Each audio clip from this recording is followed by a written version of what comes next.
There is an old mythological caricature of the Jewish people stemming from medieval Christian anti-Semitism, the Wandering Jew.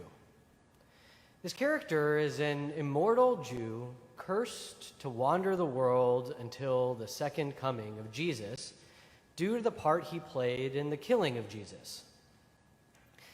Internal to this character are a couple different anti-Semitic tropes. One, the canard that the Jews killed Jesus, is particularly virulent. It places Jews as the enemy in the medieval Christian story. It strips us of our own identity and turns us into the counterpoint to the good Christian.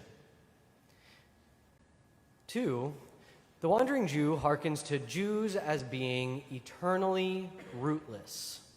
It plays upon us as a people never settled in one place, and therefore without any true allegiance to anywhere or anyone. This Wednesday morning, Wayne Allen Root, a right-wing extremist Christian media personality, was on Fox and Friends. He stated, "President Trump is the greatest president for Jews and for Israel in the history of the world. And the Jewish people in Israel love him like he's the king of Israel. They love him like he is the second coming of God. But American Jews don't know him or like him. They don't even know what they're doing or saying anymore." Immediately after Root spoke these words, the president took to Twitter to transcribe them and thank him for saying them.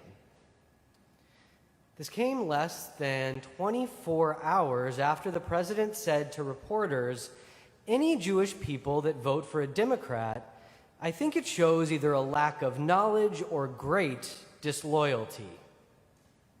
In response to a question on Wednesday, he clarified that that disloyalty was to Israel and to fellow Jews.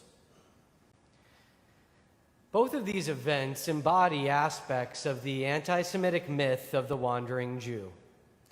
Our president thanking and amplifying someone referring to him as the King of Israel and the second coming of God, after providing fuel to the anti-Semitic trope that American Jews are primarily loyal to the state of Israel, is a disastrous combination. It left me reeling as I felt myself and my people subsumed into character roles in an anti-Semitic narrative. We cease being a people with our own story. We cease having our own character and beliefs. And instead, we end up serving a narrative bent on our own destruction. In response to previous events, Deborah Lipstadt wrote in her book, Anti-Semitism Here and Now, "Trump has not created these white supremacist extremist groups or the sentiments to which they adhere, but he has let these reprehensible genies out of the bottle. They are convinced that they have his imprimatur."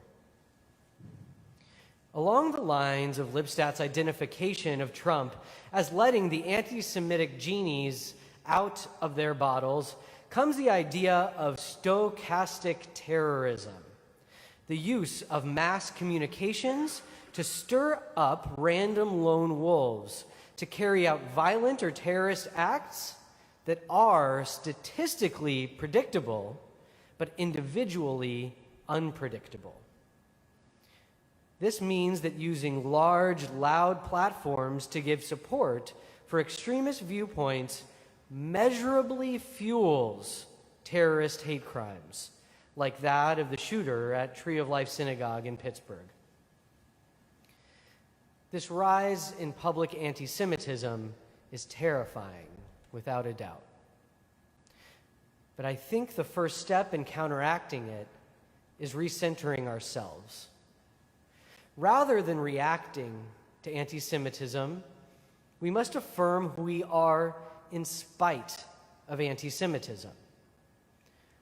Part of the insidiousness of the sort of anti-Semitism evoked this week is that it wrests control of our own self-definition.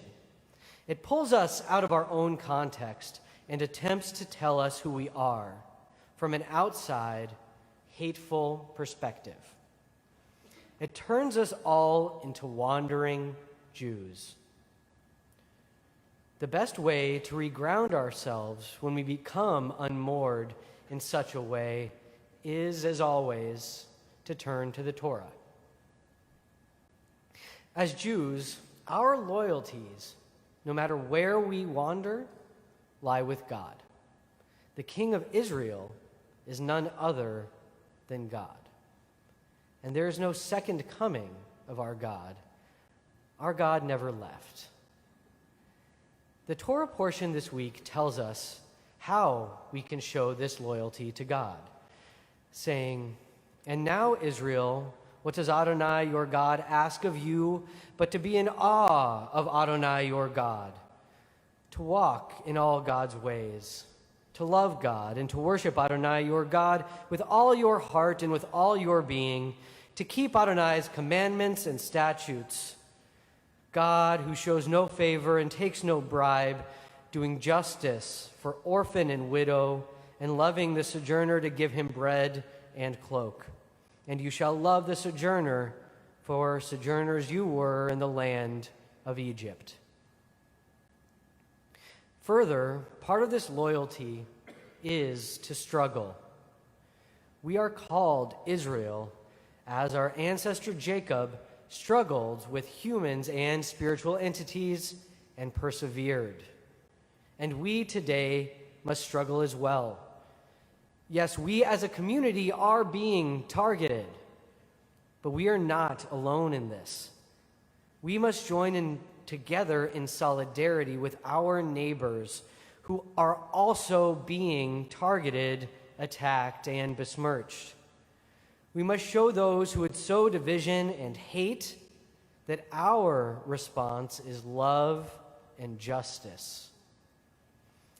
As the revered Rabbi Kaufman Kohler may have spoken from this very pulpit which bears his name, the idea of interdependence and reciprocal duty among all members of the human family forms the outstanding characteristic of Jewish ethics, for it is far more concerned in the welfare of society than in that of the individual, and demands that those endowed with fortune should care for the unfortunate, the strong for the weak, and those blessed with vision for the blind.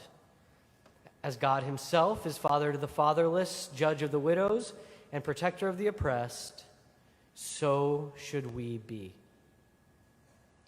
As we turn to the Torah of the past as our guide, may we stand strong in the face of those who would see us undone today.